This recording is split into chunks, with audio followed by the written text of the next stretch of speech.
It is definitely satisfying this itch that I've had for a fun thriller. Is this gonna make it into my top 10 books of the year? Hey, how's it going? My name is Gabby. Welcome back to my channel, and today we're gonna be starting on a reading vlog. You know, December has not been going according to plan for me. I actually was filming a different vlog before I decided to scrap it because everything was going so badly and so terribly. I was just DNFing almost every single book that I was reading, so I decided to entirely scrap that other vlog that I was working on, and instead, I decided to make this vlog. I'm actually filming this intro clip at the end of the vlog because I finished reading all of the things. And in this vlog, I'm going to be reading a bunch of new thriller and romance books that I've been very excited about. You know, I'm not gonna lie, December has been a very difficult month for me personally. I've just been going through a lot of things this month, but it's been a lot of stuff with my family and their health, and it's been very, very difficult. And so instead of trying to read a lot of like really heavy books that I was trying to read, I decided to read what I was in the mood for, which was thriller books and romance books. And in this video, it is a little bit of a hot mess because, you know, like I mentioned, I was really going through it this week, but I did manage to read 4 books in this video, and I also happened to DNF a few different things as well. But some of the books I get around to is this new thriller called Best Offer Wins. I also finally read Mate by Ali Hazelwood, which is one that I've been wanting to read ever since it got nominated at the Goodreads Choice Awards. Another book that I started in this video is The Devil She Knows, which is the new Alexandria Bellafleur romance. I also started reading Every Step She Takes by Alison Cotran, as well as Me Stalk Me, which this one's like a dark romance book. And then I also did read The Storm by Rachel Hawkins. This one is a 2026 thriller. This one's coming out in the month of January. And then I also finally got around to reading Next Time Will Be Our Turn. And this one is a sapphic romance book that I've been highly anticipating. Honestly, I should probably title this reading vlog Reading Thriller and Romance Books Until I Find a 5-Star, because that's essentially what happened. So that wasn't my intent, but that's kind of what the vlog ended up being. But anyway, like I said, it's a chaotic time. I don't think this vlog is like up to my usual standards, at least not the standards that I have for myself, so I apologize about that. It's a little bit all over the place, but regardless, I hope that you enjoy this vlog. So let me send you back to about a week ago when I started on the first thing. Oh, bring me back to that day. I had all of this waiting ahead.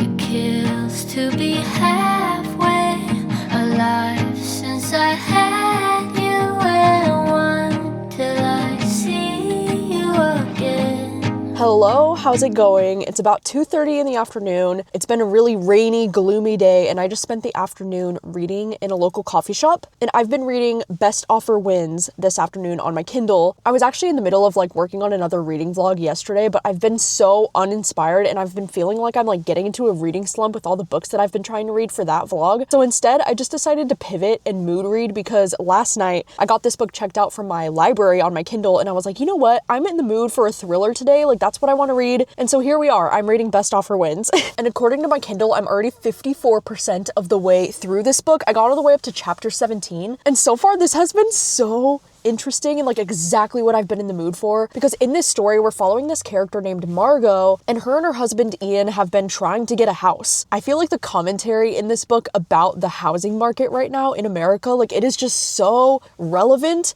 and so on point and so funny. I feel like our protagonist Margot, like she's definitely one of those characters that's like a little bit unhinged, and when you're reading from her perspective, it's so like darkly funny and humorous, but it's also like, damn, like she's a little crazy, you know? But it's really entertaining because they both have their eyes on this very specific house, you know, in this very specific neighborhood. And they have a budget of about like $1.3 million that they're wanting to spend on a new house. And she kind of hears from one of her friends that this house is going to be going on the market soon, maybe within the next month. And so they kind of want to like get a head start on things and be able to put in an offer first, because, you know, the thing with the housing market is that there are so many people, like it's such a competitive market, and a lot of these houses are selling for like way overpriced, or people are paying like full cash, and they are just getting lost in the mix. Like they are not able to get a house. And so this book has been a little bit unhinged because it's about our character Margot, who is going to such lengths to try and get this house. And there's actually this gay couple that's currently living in the house, and so she's trying to like get closer to them and kind of like get into their personal lives. Oh my god, I love it.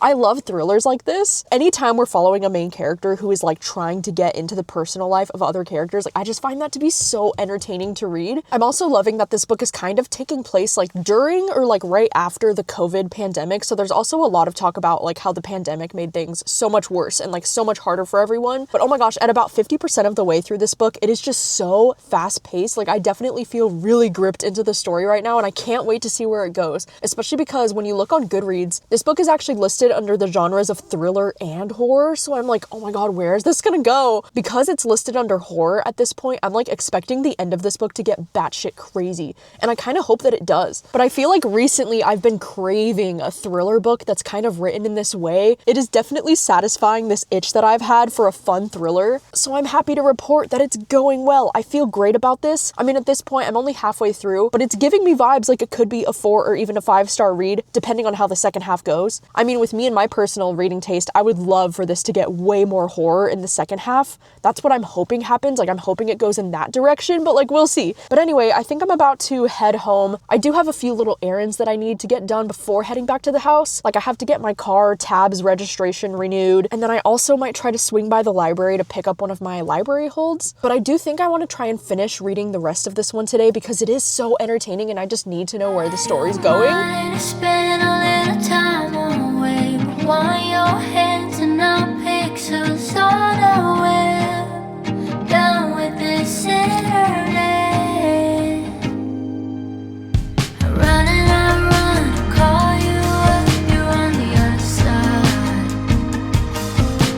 Say my name, kiss my name, believe no more. It's like we're right here, then I realize, how can I have you when we're worlds apart? Say my name, we're not here, can only go so far.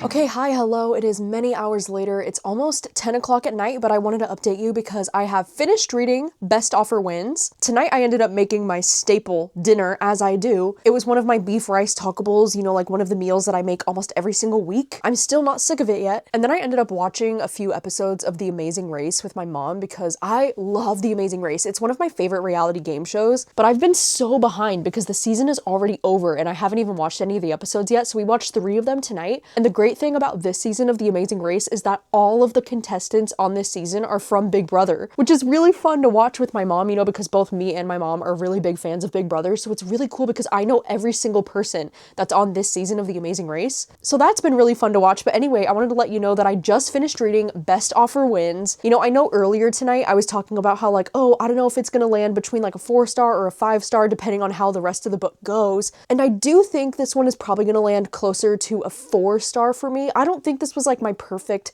5-star thriller. I mean, don't get me wrong, the ending of this book was good, it was fun, it was messy. I just wanted it to get slightly even more unhinged than it did. And to be honest, I'm kind of like puzzled by the fact that this is getting categorized as horror because I'm like, where was the horror? Like, did I miss something? Because in my opinion, this kind of reads like any other thriller. Like, it definitely has the thriller vibes and I really liked the tone of this book a lot, but I just don't really see this one being listed as horror. Like, that doesn't really make sense to me. And I think because I kind of expected a little bit more horror vibes going in, I think it kind of like messed with my expectation of like where the story could be going. But don't get me wrong, because I had a lot of fun reading this book today, and I'm so glad to find another thriller that I want to give 4 stars because I feel like I've become so picky when it comes to thrillers lately. So it feels really nice to find something that I really enjoyed, and especially from this author because I think this is a debut author. So it's great to have like a new voice in the thriller world with a book that I really like. I think for me, my favorite thing about this story was like the voice of this main character. Like, she was absolutely hilarious. Like, there was a lot of really great moments for her in this, and a lot of really great quotes in this book that just had me laughing. I also do really love in a thriller like this where we're following a character who starts to become very stalker-like. And the way that this girl Margot just really starts to stalk this couple and like become obsessed with this couple because she wants this house so desperately, it was just very entertaining and like so well done. I also do appreciate a thriller like this that does have some commentary packed into it as well, because as silly and fun and stupid as this book is sometimes, I also love that it does have some more like serious messages throughout this book. Like, I love that this is a reflection of the time that we're in, you know, with like the housing market and the housing crisis and the way that nobody can afford a new house ever. And the craziest thing is that I don't even think that this book is that big of an exaggeration exaggeration for like the lengths that people would be willing to go to get the house that they want, and the way that people just get really desperate when their back is against the wall. I just feel like this book handled all of those things so well. I know this might be weird to say, but I feel like the character from Best Offer Wins and like this narration style is everything that I was hoping to have with Matchmaking for Psychopaths, because I do feel like both of these stories feel kind of similar just in terms of like tone, and like the voice of the character definitely does feel similar in these two books. But for me personally, I thought the character was so much more interesting in Best Offer Wins, and I feel like this is my perfect example of like an unhinged female main character, whereas like this girl in comparison just felt very boring to me. I mean, we talked about this a lot in the Matchmaking for Psychopaths live show that I just had recently, where I was saying like this book is technically like unhinged in a way, but I don't think that this character herself is like very unhinged, and I thought she was just kind of boring as a narrator, where in comparison, I think Best Offer Wins actually had an unhinged narrator that was really interesting to follow. But yeah, 4 stars feels really good, and I'm really happy to enjoy another thriller.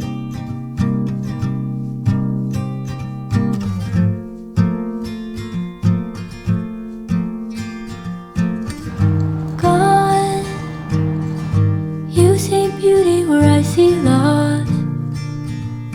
Lucid dreaming, lucid. Hello, good morning. It is now the next day. I mean, it's not really morning, it's about noon already. I decided to drive down here to Bellingham to get an acai bowl from Robex because it's been so long since the last time that I did this, and it's absolutely freezing out here today. So I had to put on like so many layers. And I know you're like, why are you wanting to eat a freezing acai bowl when it's so cold outside? I don't know how to explain myself. I just love an acai bowl in the morning. Like for me, nothing is more refreshing. It's like the best way to start my day. But anyway, I wanted to let you know that this morning I've started listening to Mate by Ali Hazelwood on audio. I was originally like unsure if I wanted to read this one because I wasn't the biggest fan of Bride. I think I gave Bride like 3 stars, but I do remember saying after I read Bride that I probably would be interested in continuing on in the series because I think it's a really interesting world of like vampires and werewolves. And you know, because I've recently gotten like really into vampire stuff after like the Vampire Diaries, I've just been more open to like giving books like this a chance. And also I had the audiobook on hold at my library for like a few weeks now, and then yesterday my Skip the Loan copy came in, so I only have this audiobook for the next like 7 days. So I was like, okay, well, might as well start listening to it now. And I'm actually really glad that I'm listening to this one today. I got up to chapter 7 this morning. I'm 83 pages into it, and I'm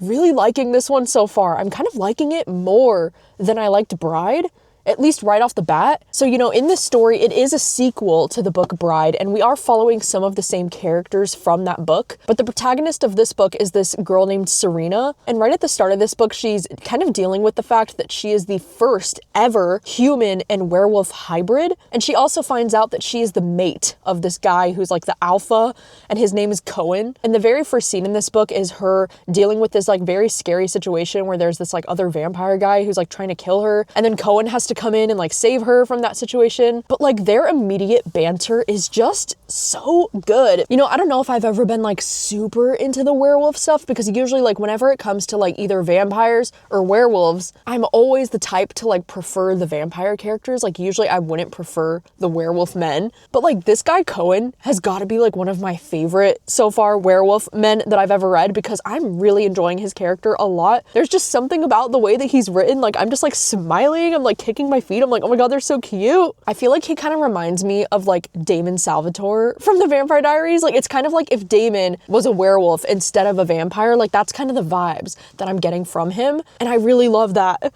I just really like their banter so far, and I feel like that's what Ali Hazelwood does best. Like, oh my God, she is so good at writing cute tension and like banter between two characters when they're first getting to know each other. Like, I just love it so much. I mean, I do think that this one's gonna fall into like the typical Ali Hazelwood tropes, you know, from what I'm seeing so far, because it seems like she's gonna be like a teeny tiny little petite girl, and then he's gonna be like the biggest man you've ever seen, like you can climb him like a tree. I feel like that's just kind of like staple Ali Hazelwood character traits at this point. But I am surprised by how much I'm enjoying this so far. I just hope I don't get a little bit too lost with like the politics of this world, because I feel like that's something that I remembered about Bride that I didn't really care for, is that there was a lot of politics about like the wares and the vampires. I just remember from Bride there was a lot of like info dumping about those kinds of things that I just didn't care about. So like I'm hoping that this one doesn't have as much of that. But so far I'm really liking this, like even more than I thought I would, because I think I'm liking this one more than Bride so far. I mean, gosh, this book is 441 191 pages. So it's a pretty lengthy one. I'm only 18% of the way in, so like maybe everything might change, I don't know. But anyway, I'm going to continue listening to Mate on audio today. I just have a few things that I need to get done while I'm out this way. I just really need to finish up all of my Christmas shopping. I almost have everything done. I just need to get a few like last minute things, and then I might stop and pick up a coffee before I head back to the house. You found another place to float away, rising higher from the ground you claim. Wish that we could talk the same.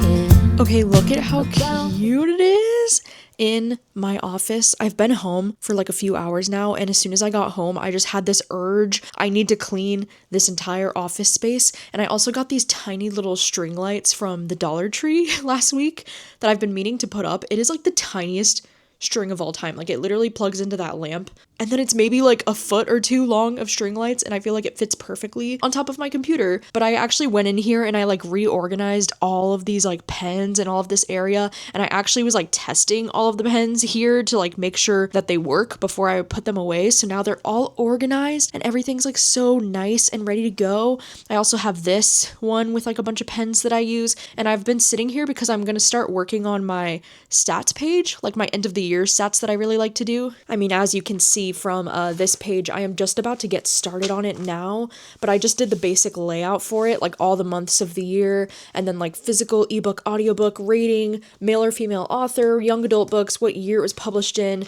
basically like all the stats that I like to keep track of throughout the year. And then on this page, I am going to be trying to do stats for like my best books of the year and my worst books of the year. I'm going to be trying to pool and like see which genres were the most prevalent. Isn't this notebook so cute, by the way? This is one that I got from Table Rock a few years ago now, and I just never used it before, but now I'm putting it to use. But anyway, while I have just been sitting here in the office doing all of these things, I just finished listening to Mate on audio. And this one was actually quite a long audiobook. I mean, this audiobook is 14 and a half hours long, because like I was saying, this book was a little bit longer than I was expecting it to be. It was like over 450 pages. And I will say at times, the length of this book, it did feel like it was a little bit too long at times. I could have sworn we were like nearing the end of the book, and I like looked down at the audiobook and I was still only like 70 or maybe like 80% of the way through it. And I was like, damn, really? But I will say that there were a few different moments in this book that were really surprising in terms of the plot.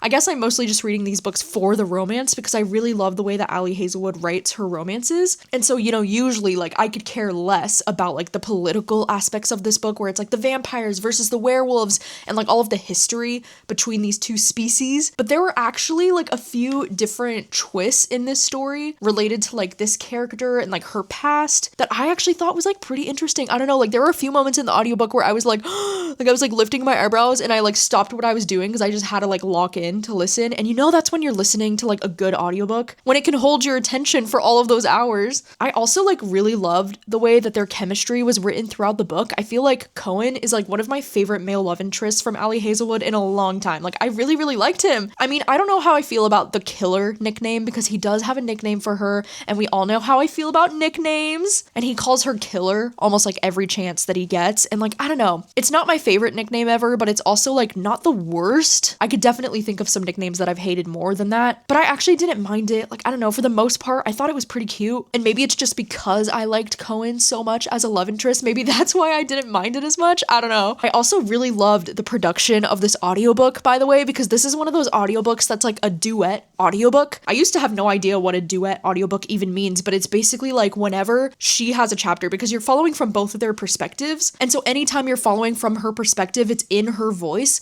but then also anytime that she speaks, even in his chapters, it's using the female narrator's voice. So like anytime he has a line of dialogue, it's with the male narrator's voice, which I actually really love because I feel like sometimes romance audiobooks can get a little bit cringy when you have like the female narrator trying to do the voice of the male love interest or like vice versa. I mean, don't get me wrong, some audiobook narrators do this very well and it's like not even an issue, but I do love the extra effort of the duet audiobook. I just feel like it makes it even more interesting. And there was one chapter in particular in this book where it was extra interesting because it was going back and forth and back and forth and back and forth. And I was like, whoa. I will say though, as far as the smut in this book goes, I don't know how I feel about like the werewolf smut stuff. It's not my favorite personally, but it's also like I knew what I was signing up for with reading a book like this. You know, like I don't think I can critique it just because it's not my thing personally. Like I still think it was written well, and I still think a lot of these smutty scenes were written so well. I was like smiling. I was like, ooh. So I do think Ali Hazelwood deserves all of the praise for writing smut scenes that were actually really good and really hot. But then also I still think that there were way too many of them. Like, oh my God, there would be times where I'd be like, okay, skip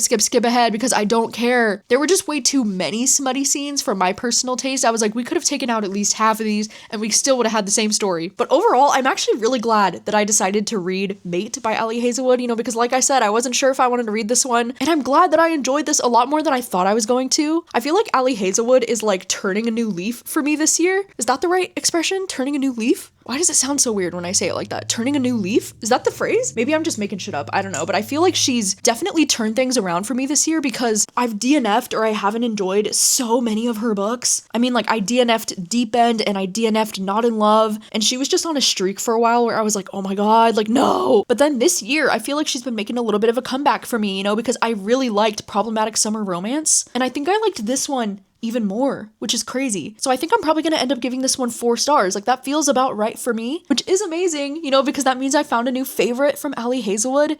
And that means that this vlog is going so well. Anyway, it's currently a Friday night. I'm gonna have the most thrilling time filling this out. I'm probably gonna eat dinner at some point soon and maybe watch something with my mom tonight.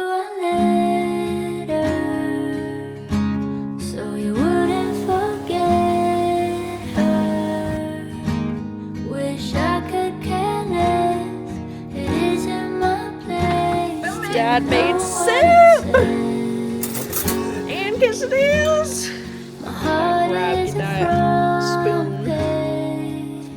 Okay, hi, how's it going? December is really not my month, because it's been like 3 days, if not more, since the last time that I updated this vlog, and I've been DNFing a few things recently. I mean, it's not like I haven't been reading, because I have been. I mean, the last thing you saw was when I was going to the gym and I was trying to read The Devil She Knows by Alexandria Bellafleur, and this is one that I got like 20% of the way into the book before I was like, yeah, I'm just not really feeling this. I don't know. It just sucks because this author, Alexandria Bellafleur, used to be one of my top favorite romance authors. Like, I absolutely loved that series of romance books that came out a few years ago, the ones that dealt with like astrology and they all took place in Seattle. Like, I loved that series so much. And then I feel like a lot of the new stuff that I've been trying to read from Alexandria Bellafleur just hasn't been going very well, because I also recently just DNF'd the other book that was like an arc that I had on my Kindle that was coming out in January. I DNF'd that book too, and then The Devil She Knows I thought would be great because this one's kind of like a paranormal romance that involves this girl who's like falling in love with the devil, basically. I thought this one would be really fun, but I just did not feel invested in the story at all, and I really didn't care about this devil character the way that I thought I would. I also tried to pick up With Friends Like These. This is another thriller that I have. I only got like 10 to 20% of the way into this one before I was like, yeah, no, I'm not feeling it. I don't really love the writing in this one. I mean, I have been reading, like I said, because I did finish reading the third Gilmore Girl. I listened to this one on audio, and Kelly Bishop is an actual icon, and like I really enjoyed this memoir. And then I have started reading a few other romance books that are on my TBR. I started reading Every Step She Takes, and I got up to chapter 7. I'm 76 pages into this one, and so far I am really liking this one a lot. This author's published one of my favorite books of all time, The Charm Offensive, and also Kiss Her Once for Me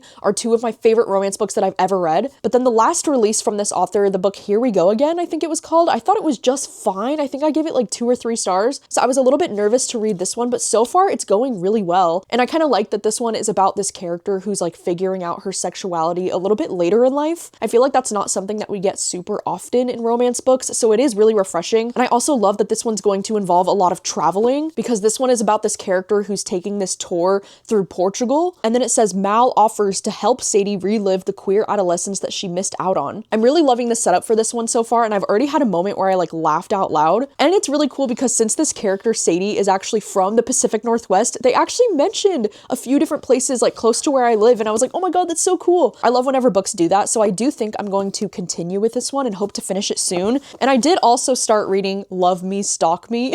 And if you couldn't tell from the title, this one is actually more of like a dark romance. It's actually comparable to like Lights Out, or like this book says that it's perfect for fans of Lights Out, which Lights Out was definitely like my biggest guilty pleasure read of this entire year. And so I'm currently listening to this one on audio as well, and I'm about 150 pages into this one. And so far I am really liking this. Like this kind of does feel like another one of those like guilty pleasure reads. And the reason why this one is comparable to Lights Out is because this girl thinks that she's talking to like an AI boyfriend. It's like very bizarre because she's talking to this boyfriend on an app that she thinks is like an AI thing, but this guy actually hacks the computer and she's actually talking to him, but she doesn't know that she's talking to him. This is definitely messy and it definitely leans towards the dark romance territory, but so far I am enjoying it. I like both of the characters a lot. I also just recently got the audiobook checked out for Next Time Will Be Our Turn, so I'm thinking this one might be one that I try to include and read in this vlog. And then also, I started the first couple of pages of The Storm by Rachel Hawkins. I'm only like 16 pages into this one,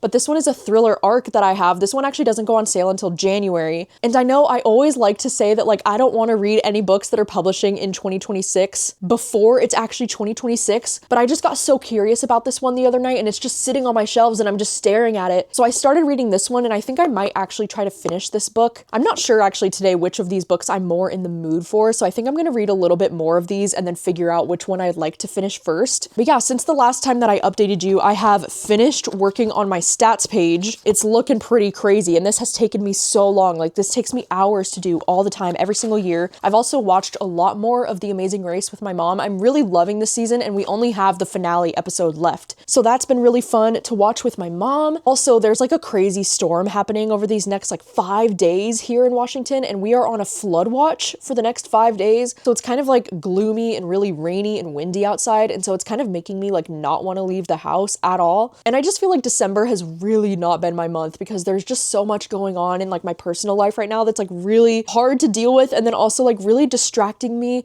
from like reading and being able to be productive. So I'm sorry if this vlog seems a little bit chaotic because life is just feeling a little bit chaotic right now. But I'm going to continue with one of these this afternoon and I will update you with more thoughts once I get into it.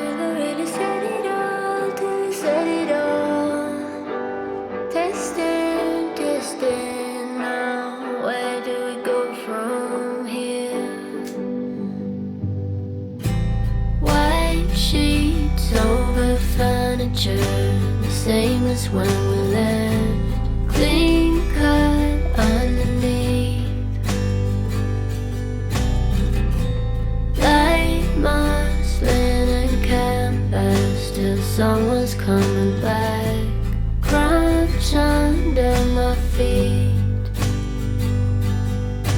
You never really said it all till you said it all. Testing.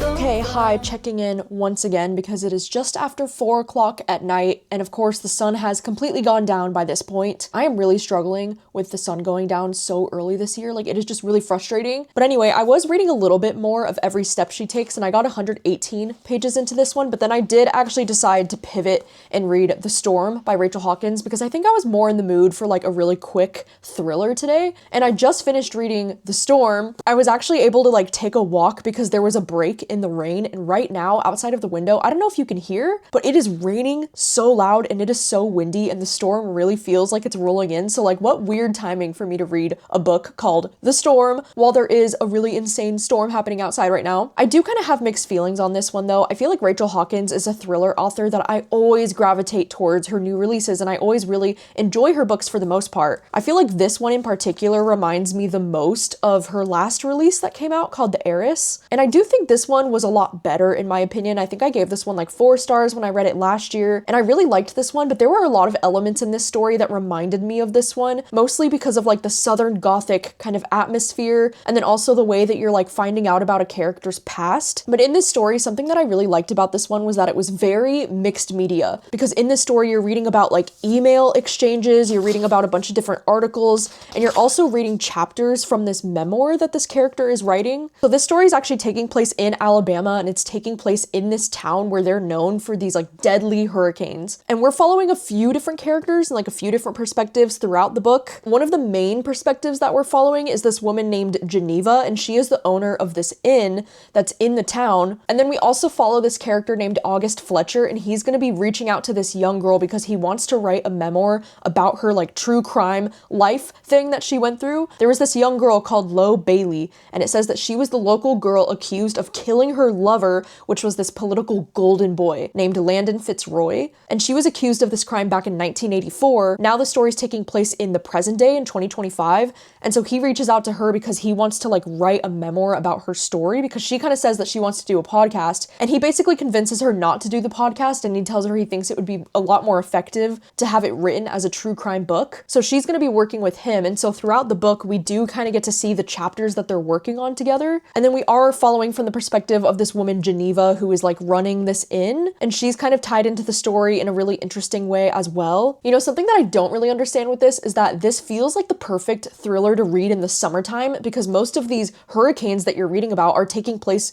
during the summer, you know, like in July and in August. So like, I don't really understand why this book is publishing in January next month, because this feels like it would be one of those like perfect summer reads. I think for me, this is probably only going to end up being around like 3 stars. There were definitely some things that I really liked about this, but also like for the most part, this just kind of felt like any other thriller that I've read. It doesn't really stand out to me as like something special. I mean, something that I did think was kind of unique about this book that I thought was really cool is I like how when you're getting the flashback chapters that take place a long time ago, I like how each one of those chapters is named after the different hurricanes that happened. And I love how the hurricanes are kind of like connected into the mystery that's happening in this book. But I also just never really felt that connected to these characters, and I was never that invested in the mystery. I mean, there was one twist towards the end that did surprise me, but like otherwise, I feel like it was all pretty predictable, at least like in the direction of where the story was going, and like some of the reveals didn't land. Because I feel like in comparison, I remember The Heiress having a few twists that I was surprised by, whereas like this one just didn't really have that same punch. I mean, the biggest positives I can say about this book is that it was a very quick read. The fact that this book is only about like 270 pages. I was also listening to the audiobook as well that the publishers sent, and the audiobook is only like 8 to 9 hours long, so it is a very quick read. And this is definitely the kind of thriller that you can easily read within one afternoon. I mean, as I just did, it's a very easy read. It's definitely one of those books that'll like push you through a reading slump. So this was like a nice distraction. This was something that I was able to easily lock into. But other than that, like, I don't think this one is going to be very memorable for me, and I don't think this comes anywhere near close to some of my favorite books from Rachel Hawkins. I'm actually not sure, now that I think about it, like which books from Rachel Hawkins are actually like my top favorites, because I did like The Heiress, but I don't think I would consider this a top favorite from her. I actually think maybe my favorite book from Rachel Hawkins is The Wife Upstairs,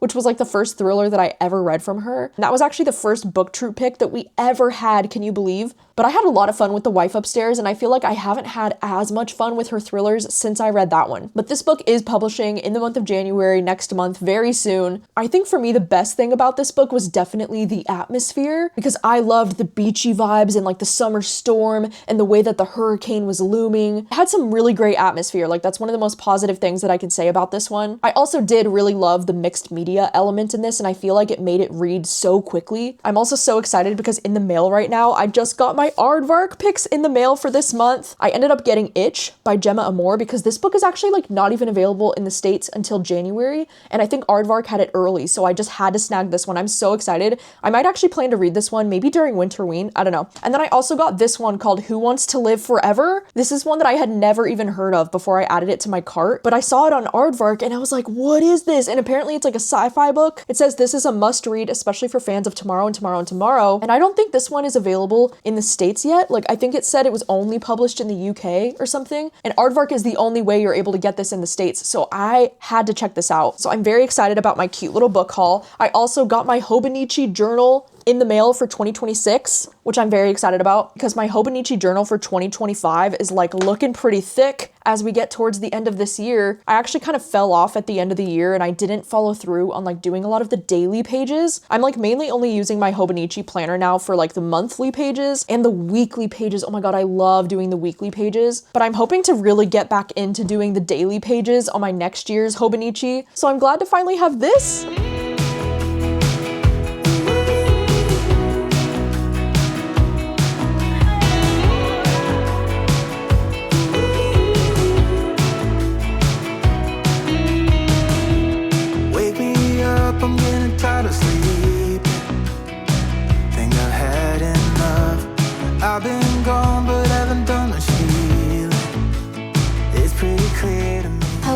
hi, it is now the next afternoon, but I wanted to update you because I have started reading Next Time Will Be Our Turn, and I just got out of the coffee shop. I decided to come down here this morning because I actually got a coupon this morning that was a free drink from my local coffee shop, so I was like, you know what, I'm gonna use it this morning. Also, you know how I was mentioning we were supposed to be on flood watch for the next like 5 days, and then today it's like not even raining. I mean, I guess it did rain bad enough last night that they actually closed one of our roads back here, but like otherwise, it seems perfectly fine, and like it's not even raining today, so like I don't know what that's about. But anyway, I started listening to this one last night on audio and I got like 15% of the way in, and now while I was just sitting in that coffee shop, I got all the way up to chapter 14. I'm 166 pages in, and I am really loving this one so far. I don't want to jinx it because I know I'm only like halfway through the book at this point, but like this feels like it could be a 4-star or maybe even a 5-star read. I'm just really connecting to these characters, and I think the story's so beautiful, and I'm worried that this story is gonna like absolutely hit me emotionally by the end. So in this story, we're following this young girl named Izzy. Right at the start of this book, they're having their family's annual Chinese New Year celebration, and then they're all shocked because her grandmother walks in with another woman, and they're all like, what the fuck? Like her parents get all pissed off and they're like, why would you do this to us? And then Izzy, when that happens, she starts to feel really ashamed because she's been, you know, questioning her own sexuality, and I think her grandma like notices that in her. So then her grandma, which is this woman named Magnolia Chen, she decides to tell Izzy this story about how she fell in love with this woman when she was like a young girl. And so the main story that we're getting is these flashback chapters of Magnolia when she was a teenage girl, when she was 16 years old, and she was falling in love with this woman named Ellery, who was this American student. And like there's just something about this. I am loving it so much. It's kind of reminding me of like the 7 Husbands of Evelyn Hugo in a way, with like the way that we're getting these flashback chapters and the way that we're really following this young girl as she's like discovering her bisexuality and like figuring life out. But I also love the fact that all of these characters are Chinese and Indonesian, and there's a lot of talk about, you know, like their culture, but then also like they're struggling to try and like fit in with some of these kids in America, and the way that her older sister is always telling her like, oh, you can't say where you're really from, or like you can't actually say how old you are, because they were both so like smart and brilliant that they ended up going to college like a lot younger than the rest of the kids, because I think it said they started college when they were like 16 years old, and so she was like, you have to lie to everybody and say that you're 18 years old. I am just loving these characters so much, and I really do love this style of storytelling because it's not really about this young girl Izzy like in the present day. We only really get her perspective when she's like interrupting the story that her grandmother's telling her about her past, which is much like Evelyn Hugo in my opinion, because you know, in Evelyn Hugo, it's not really about the main character Monique who's like interviewing Evelyn Hugo, it's about Evelyn Hugo and like her story. I also love the way that this sister relationship is being written between Magnolia and her older sister Iris. There was this one quote that I thought was so powerful when she said, remember what I said about how Iris's kindness hurt more than her cruelty? With every unexpected act of kindness that she doled out, she buried herself a little deeper inside my being, digging into the marrow of my bones. Until now, what brings me the most sorrow isn't the memory of her viciousness in those days, but those moments of astonishing tenderness. My God, the writing is just so beautiful. This book is just making me feel all of the things, and I feel like this has got to be like one of the best sapphic romances that I've read in a long time. I was a little bit nervous about reading this one too because, you know, this author, as far as I know, I think this author has mostly only published like cozy mysteries in the past, because this book is from the same author that wrote Dial A for Aunties and like that whole series. It's also the same author as Vera Wong, which is like that really popular cozy mystery series right now. So I wasn't sure how I was gonna feel about reading like a romance book from this author, but like, God, the writing is just so good in this. I'm loving it so much. I think my only plans for the rest of the afternoon is to head back to the house and like try to finish reading this book today. I'm so glad too that this book feels like it's really like getting me through this like slumpy mood that I've been in. Also, I wanted to mention, I finally listened to Hayley Williams' new album the other night. You know, Hayley Williams is the lead singer of Paramore, and she just dropped this album in November called Ego Death at a Bachelorette Party. I finally had a chance to listen to this album last night, and like, oh my God, I love it so much. It's actually like one of my favorite albums that I've listened to this year. I think some of my favorites on this album are the songs Whim and Parachute. I love Good Old Days, I love Showbiz, I love Me Different and Kill Me. Honestly, the song Kill Me is kind of everything that I wanted the song Eldest Daughter to be by Taylor Swift, because she talks a lot about the experience of like being an eldest daughter in the song Kill Me, and I was like, okay, this is everything that I wanted from the life of a showgirl, what the fuck? I also love that she has this song called True Believer, where she like really calls out some of the hypocrisy in religion. Like, it is really good. It's really ballsy of her, but I really love it. So yeah, anyways, I'm gonna head back home and I'm gonna finish this one, and I hope that it's a new favorite of mine. I run,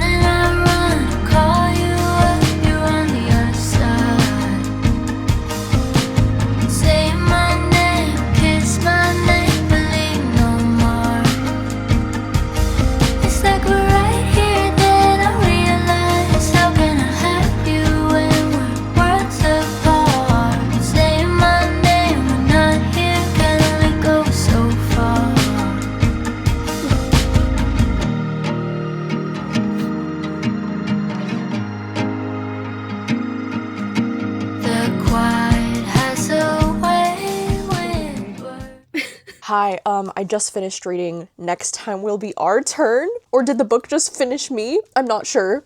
Like, respectfully, what the fuck? God, dude, this ending was sad. It was so sad. There was something that happened, you know, in the plot towards the end of this book, and I was like, oh no, this is going in a direction that I was like, oh shit, like it's gonna get sad. And then it just continued to get more sad. And then that epilogue just like broke my heart, like shattered it into a million pieces. Listen, I don't know if it's because I've been going through some shit in December, okay? Like, December has not been very kind to me, and I'm currently dealing with a lot of like personal things right now, and so maybe that contributed to why I'm so emotional over this ending. But like, wow, this was so beautiful. Oh my god, this book reminded me of a lot of different things that I love, because like I was saying earlier, it does remind me of The Seven Husbands of Evelyn Hugo, even more because of the way the story ends. It just kind of feels like it has that like timeless quality to it with really great characters, like really strong characters. I feel like Magnolia, like almost the entire story is about Magnolia and like her growing up. It also kind of reminds me of like How I Met Your Mother because of the way that she's like telling this story to her granddaughter, and the way that she'll be like, oh, I know you don't want to hear about like the sex stuff, so like I know you're grossed out and I'll skip that part. So that was really cool, and I really liked how it reminded me of How I Met Your Mother, but then it also kind of reminded me of The Notebook, which is like one of my favorite romance stories ever. But this kind of felt like The Notebook if it was taking place between like these two young girls and they were having this forbidden romance, and like it was going to go against everything that their families wanted for them, you know, because I think this book does such a great job with talking about, you know, like the Chinese and Indonesian families and like their cultures and the expectations that get placed on those kids. And because, you know, Magnolia's story is taking place mostly in the 90s, I feel like especially during that time, like these queer relationships were really forbidden at that time. I mean, I'm sure they still are today, but especially in the 90s. God, I just got so attached